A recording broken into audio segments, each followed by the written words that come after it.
Welcome to Morbid Outdoors, the podcast that ventures deep into the shadows of the wild.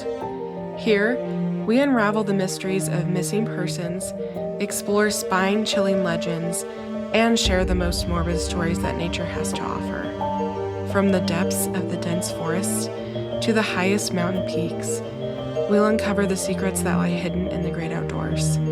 Join us as we navigate the eerie, the unexplained, and the terrifying. So if you dare, grab your gear and let's embark on a journey into the unknown.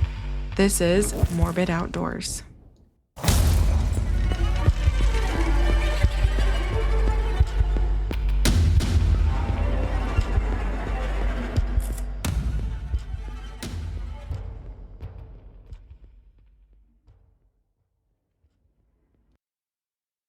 Hello, everyone. My name is Elise, and I'm your host. And I'm pre-recording this. So when you listen, I will have just gotten back from my Colorado trip to ski, and I don't really have anything new to report except for that I think this weather is getting to me. It's been snowy, and just the weather has been kind of gross for the past couple days here in Salt Lake. And it's starting to get to me. I don't know if it's because I'm also tired, but man, the winter blues are hitting me hard. And that's why I really try to stay active outdoors in the winter. I'm struggling, man. I am struggling. So I hope, if you guys are experiencing some snowy weather and it's just kind of dreary outside, that you just remember, take a hot shower, watch a movie, get extra rest, and just take care of yourself, because winter can be a hard time for a lot of people. And after I finish recording this, I'm going to do the same thing. Anyway, so hope you guys are doing well on this Wednesday. I'm just so excited and happy that you're tuning in. It really means a lot to me that you listen and that you support what I do. So thanks so much. And I just want to give a disclaimer. Today's episode takes place on Oʻahu, Hawaii. I am going to try my best with pronunciations, but I can't promise a whole lot. I will Google how to pronounce these words and try my best, but just know these are not words that are in my everyday vocabulary, and therefore I am not familiar with them, and I've not heard a lot of them said, so I might mispronounce things. And you might or might not know this, but when someone mispronounces a word, it's because they've read it and they've never heard it said out loud. So just want to throw that out there for some compassion when people mispronounce words. Anyway, so that was just disclaimer. I don't use these words very often. I will try my best, but just cut me some slack. Anyways, let's get into today's episode. Let's head out into the morbid outdoors. When a high school student goes to hike an infamous stairway on the island of Oʻahu, he is never seen again. He posted on his Facebook that he was headed to hike the Haʻikū stairs but never returned. There are many theories as to what happened, and even images he took circulating the internet. In one of these images, it looks like someone was following him on the trail. Was it a hiking accident, or was it something more sinister? It's been almost 10 years, and his case is still unsolved.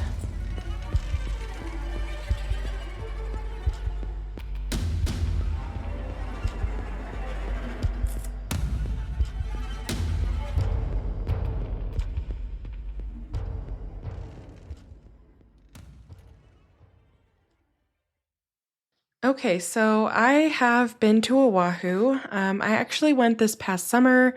And oops, I gotta adjust my microphone. There we go. That's way better. Geez. Okay, so yes, I visited Oʻahu this past summer for a family wedding. It's a beautiful, beautiful place. But I personally would not attempt any hikes here because I am really, really scared, or you could say I'm terrified of heights. There have been hikes that I've done in the past where I've had to get on my hands and knees and crawl, and that's how once I ended up with poison ivy on my face, even in January, because if you didn't know this, you could still get poison ivy even in the winter because the oils can still be on the roots, and even though there are no leaves. So fun fact for you today, I've had panic attacks on trails where it's been steep and heights. It's like I do not go with heights. I do not do hikes that are super steep. And when I do, I have to do some breathing exercises and calming techniques because it is not fun to have a panic attack on the trail. So yeah, family wedding on Oahu this summer. Beautiful, beautiful place. Very lush, very green. It was so pretty. And I first heard about this case back in like 2018-ish and maybe even further back. I can't remember which podcast, but it was one that has since stopped producing podcasts, episodes at least. This case has always fascinated me. And I think that's because this person, posted on his Facebook, and you can go look at it. Like, it's a public post. You can go see where people were telling him, hey, don't do that. It's dangerous. And then he never came off the trail.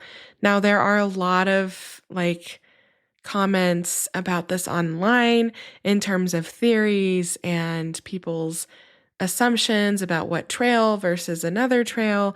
I don't know. I've never done this trail before because, like I said, I would not do it. I am terrified of heights, but a lot of people have, even though it is illegal and has been illegal for years. So first, let's start with bad reviews about this trail. Someone said, quote, "Huge fines and court costs if the guard catches you, and worse yet, if you need to be rescued, the state of Hawaii will charge you for the entire cost. Explanation mark, explanation mark, explanation mark. This could be millions. Do not use the stairs," end quote. Another person said, quote, "While tour, books, blogs, etc. may rave about this climb, it is dangerous and deadly, and dangerous and deadly are in all caps. It is a constant fight between those violating no trespassing signs and the poor folks who live near the entrance. Too many have to be plucked off of this climb due to weather, injury, fear. Just don't," end quote. Another person said, quote, "Legal? Question mark. It's not. Ethical? Question mark. Absolutely not. Please see someone else's comment below before attempting this. Your selfish Instagram post is at the expense of destroying the island's fragile eco-diversity. There are shorter hikes on this island with better views and less risk," end quote. So yeah, there are a lot of negative comments about this hike specifically because it's illegal and has been illegal for years, and it is very, very dangerous.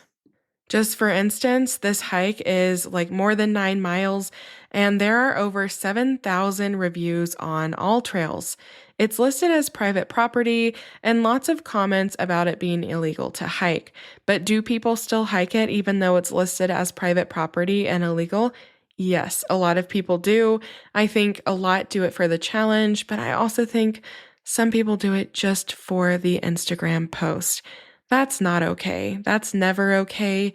You should never risk your life or, worse. I mean, I guess nothing's worse than dying, but you should never risk it for that. Just to say you did it, that's so stupid. And I think that people that do that and knowingly break the law and then destroy habitat and destroy, there's just no place for that in the outdoors, We can all enjoy the outdoors, have a fun time, and not break the law or do stuff illegal just to post it on social media. But that's just me, and you might feel differently, and if you do, I guess that's okay. The Haʻikū stairs, also known as the Stairway to Heaven or Haʻikū ladder, is a steep steel structure, or it's like a steep steel, it's got steps, obviously, it's a stairway, that is currently being dismantled and removed. So it has in the past provided pedestrian access to a former U.S. Navy communications facilities on the island of Oʻahu. This stairway has more than 3,000 steps along the Koʻolau mountain range. The pathway has been used as a hiking trail at various times, but like I said earlier, it's not open to the public. The city council voted to remove the stairs in 2021, and on April 10th, 2024, city officials announced that the removal of the stairs was to begin at the end of that month. Let's talk history of the stairway. In 1942, contractors for the U.S. Navy actually began the construction of the Haʻikū radio station, which it was a top secret facility that was used to transmit radio signals to Navy ships that were then operating throughout the Pacific. So, very important stuff was happening at the end of this stairway.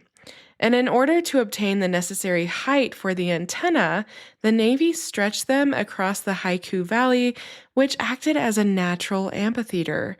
Some remains of the wooden ladder may still be seen behind or beside the metal steps. So this was top secret crap happening here, and this is why it was a little bit more remote, and they were using the natural geographical features to aid in getting these radio signals out. The radio station was commissioned in 1943, and to transmit such a powerful signal, the Navy needed a transmitter of greater capability than possible with vacuum tube technology at the time. They therefore decided upon the Alexanderson alternator, which was a huge device capable of generating powerful low-frequency radio signals and requiring a larger antenna. In the mid-1950s, the wooden stairs were replaced by sections of metal steps and ramps, and by one count, someone counted these, 3,922 steps. The Coast Guard allowed access in the 1970s, but stopped after an appearance on Magnum PI increased visitation. The station and the trail were closed to the public in 1987. So this is what's a little bit crazy about this hike. It's been closed to the public since 1987, yet people are still hiking it, like to this day, and it just keeps becoming more dangerous and more dangerous and more dangerous because of the weathering. These stairs are not being maintained. There's huge landslides. So for like 40 years, people have been doing this hike, even though it's not been open to the public.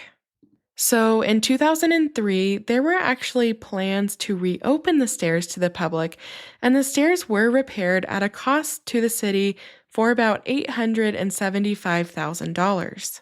There was no public access, and so nearby residents, they experienced trespassing on their property and litter because people were just using their property to get up to the stairs.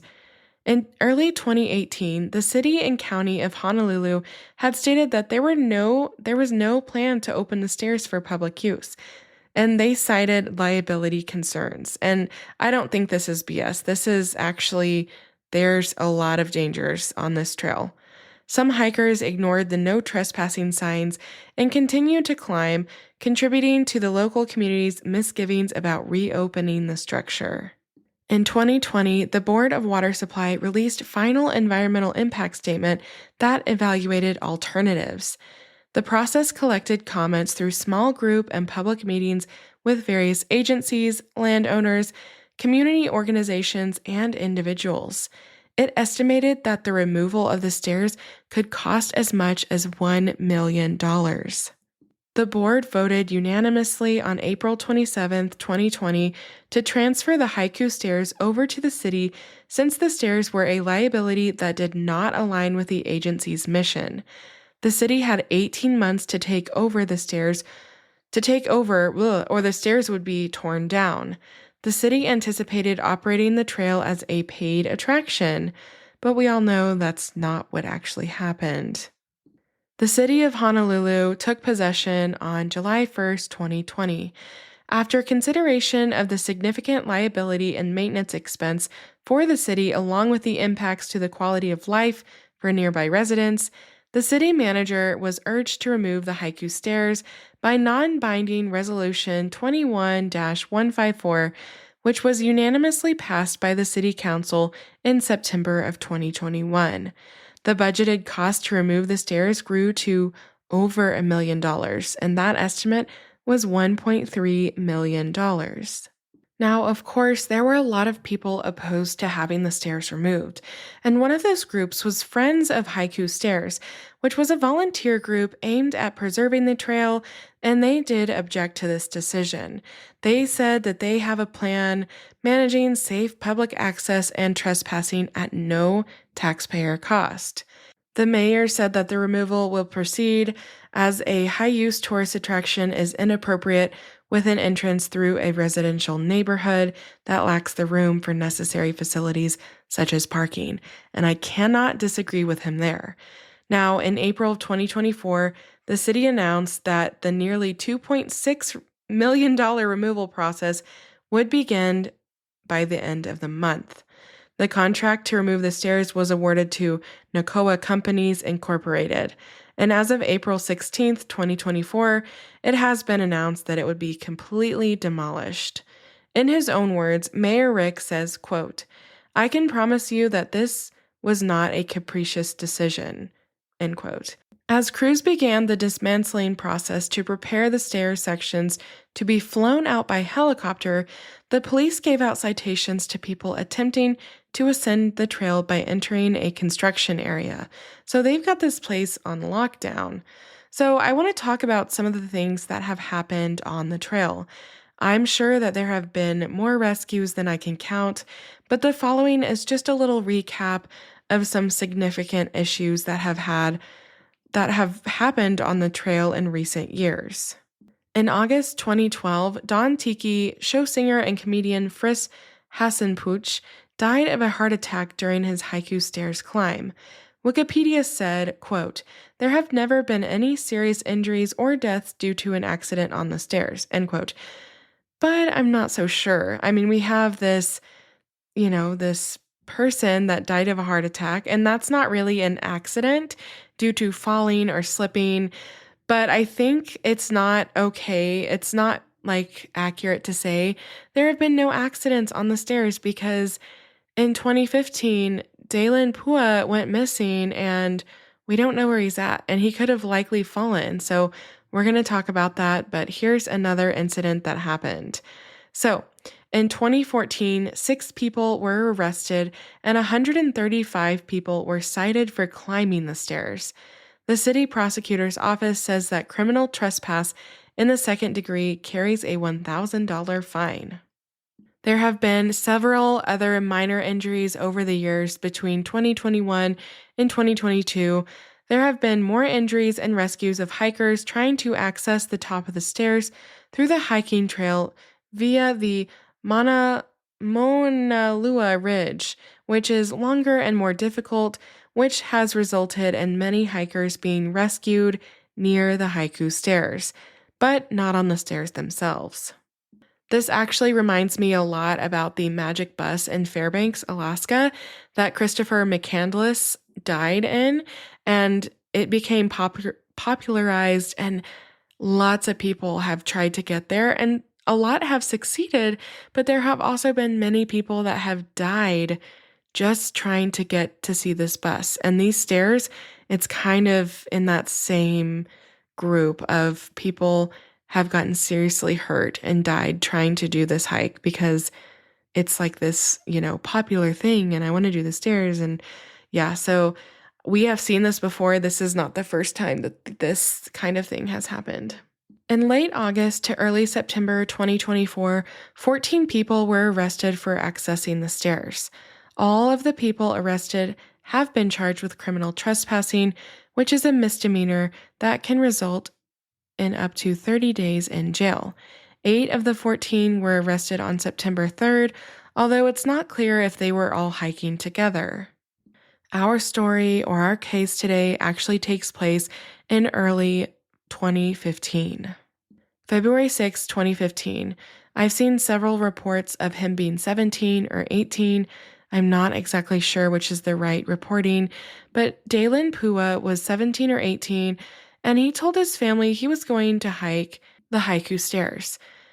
Now, here's a little bit about Dalen. Dalen lived in South Kona, which is a district on the Big Island of Hawaii, known for its Kona coffee and Ironman World Championship triathlon location. The big island of Hawaii is not the same as Oahu if you're not familiar with, the different islands. Dalen was an aspiring pastry chef and hoped to attend culinary school after graduating high school. Dalen has 2 other siblings, and both of those siblings attended the same high school as he did.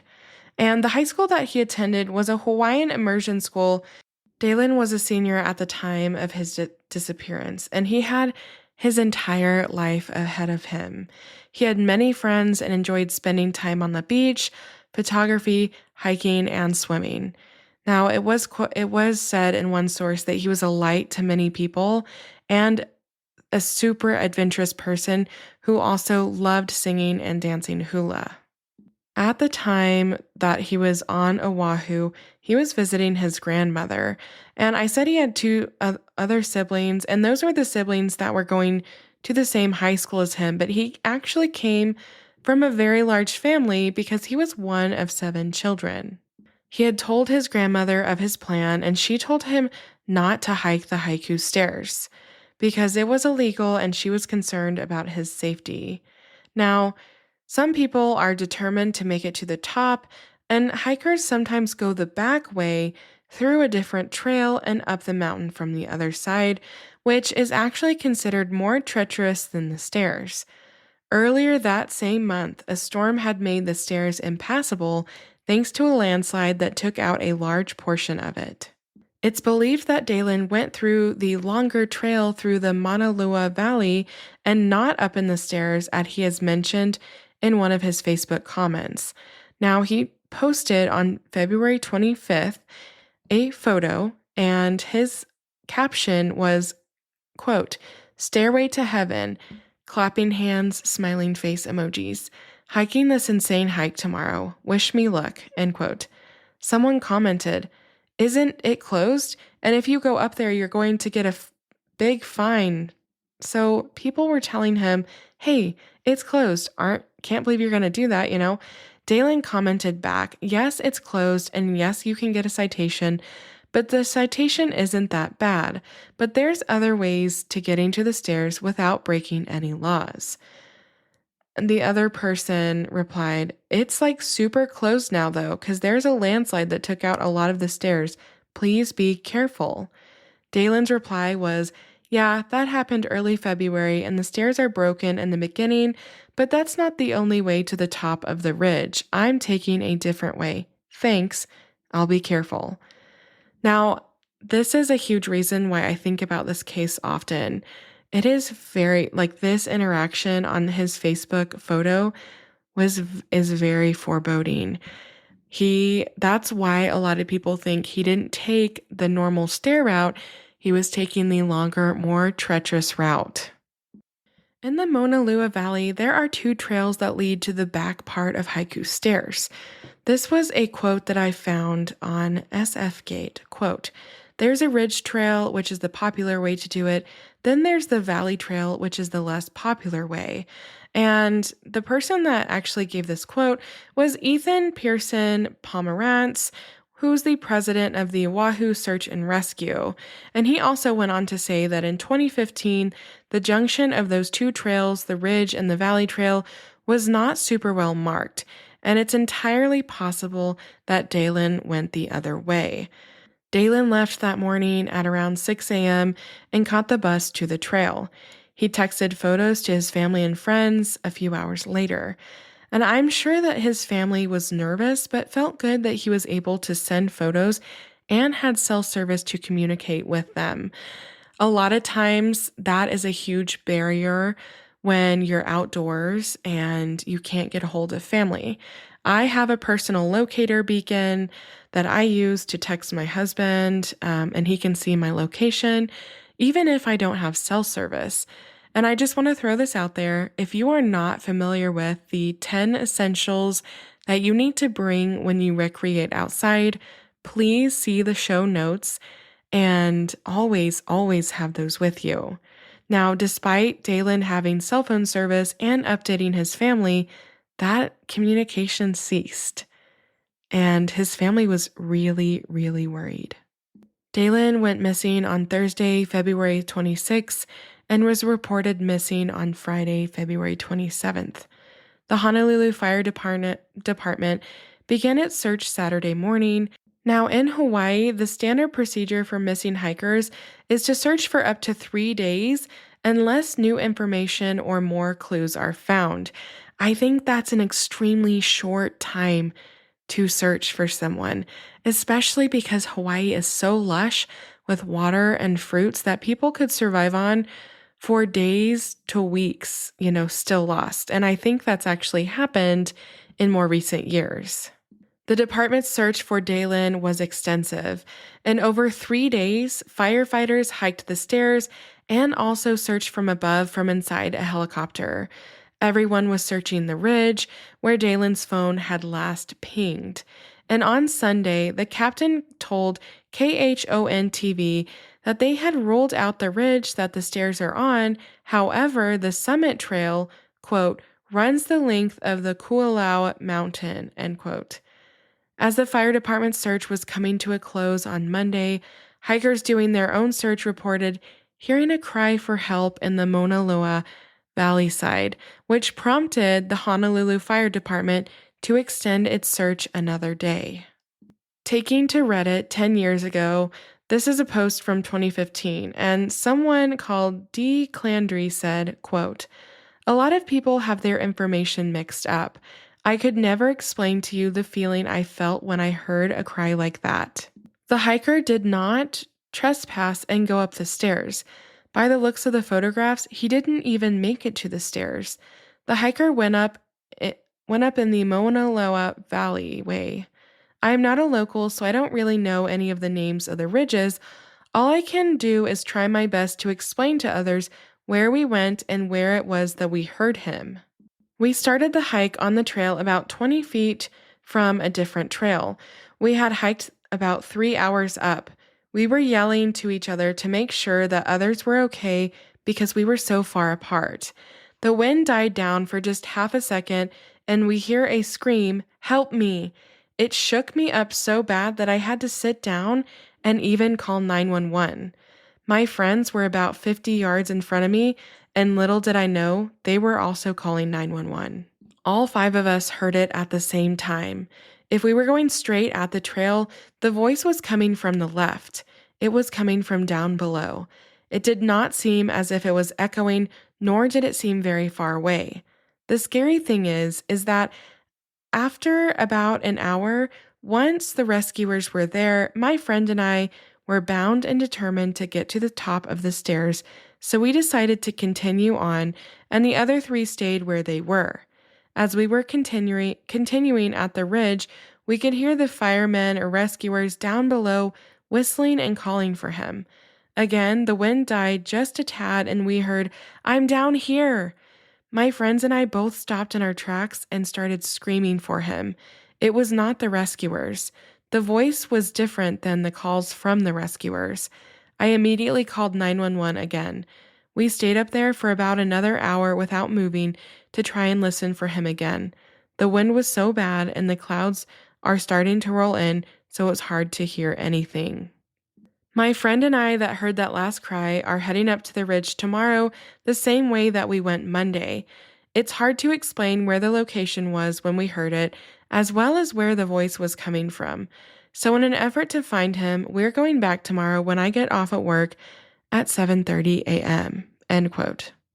Now, the ridgeline where the cry for help was reported was said to be a meter wide with extreme drop-offs on both sides, so a very, very dangerous part of this trail. The fire department searched this area, and while they were searching, they were looking for signs of falling, such as damaged foliage. Dalen was not found, and by Tuesday, March 3rd, 5 days after he had gone missing, the Honolulu Fire Department discontinued its search. Like I said, I think in Hawaii, this is such a short search time because there are so many plants and water available. Now, if someone was lost in Death Valley for 5 days, I'd be like, yeah, it's probable that they didn't make it. But in Hawaii, that is totally different, especially if he was still calling out to people.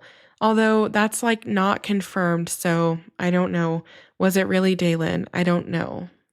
Although the fire department had stopped its search, hundreds of volunteers, including hikers, photographers, and drone operators, alongside Dalen's family members, continued to look for Dalen. They hiked the trails, rappelled down cliffs, and took photos from a helicopter in hopes of scanning the high-res images later for some clues. A few days later, while the family was studying the last photos that Dalen had sent them, they actually spotted a mysterious figure in the background. A man's head can be seen above a branch of a tree while the rest of his body is crouched down behind the leaves. Now, if you've seen this photo, you know it does look like a person. I don't think there's been any confirmation that it was in fact a person, but if you look at the photo, yes, it could be someone on the trail. The family and police asked for the public's assistance in finding this person. Tips were made, but nothing panned out. And after nearly 2 more months of searching with no sign of Dalen, the volunteer groups ended their search in early April. Oʻahu Search and Rescue will occasionally search old cases during training, including Dalen's, so he has not been forgotten. And it's not just them that does this. A lot of search and rescue organizations will do the same.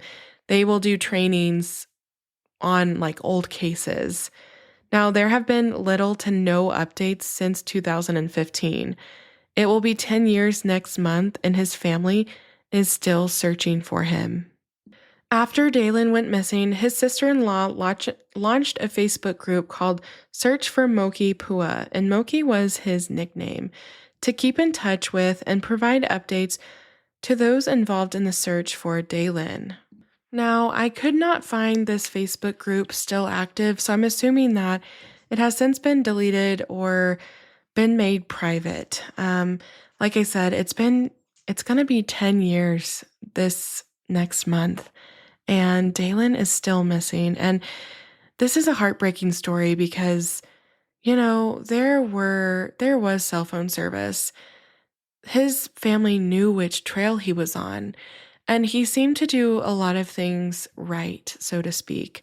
And when I say that, I mean, I go on a lot of solo hikes, and I always tell my friend or my husband which trail I'm going to be on, and I always have my personal locator beacon on me. Oh my gosh, beater. And just doing those things does not guarantee your safety. I think it's always good to remind yourself that no matter what you do or prepare for, Mother Nature doesn't give a crap. And nature will always, always win. And my heart goes out to Dalen's family.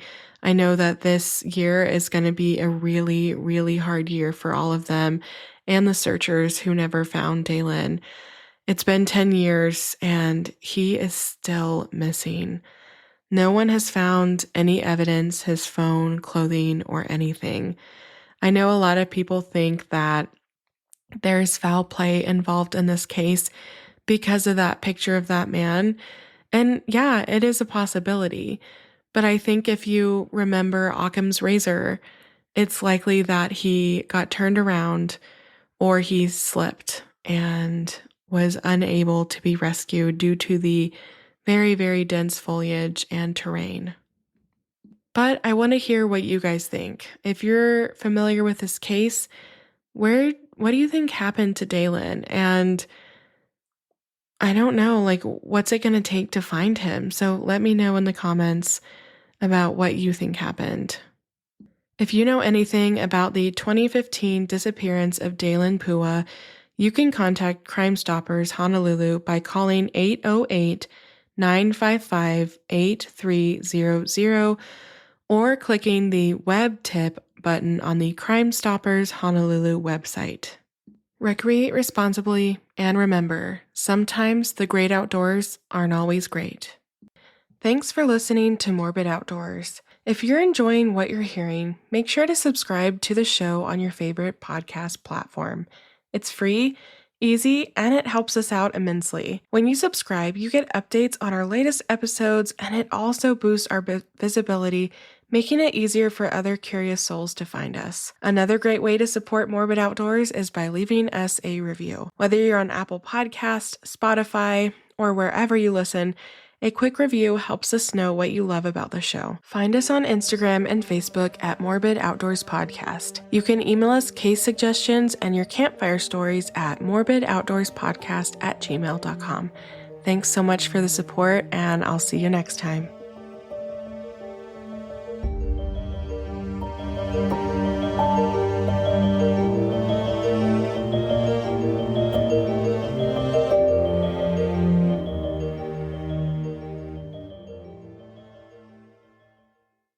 Whoa, guys, I am so sorry for that episode. Like I said, my head's been not in the right or the best mindset lately, and I'm just trying to get content out there to you all because I enjoy recording, even though I mess up a lot. So I just want to say thanks for being patient and bearing with me.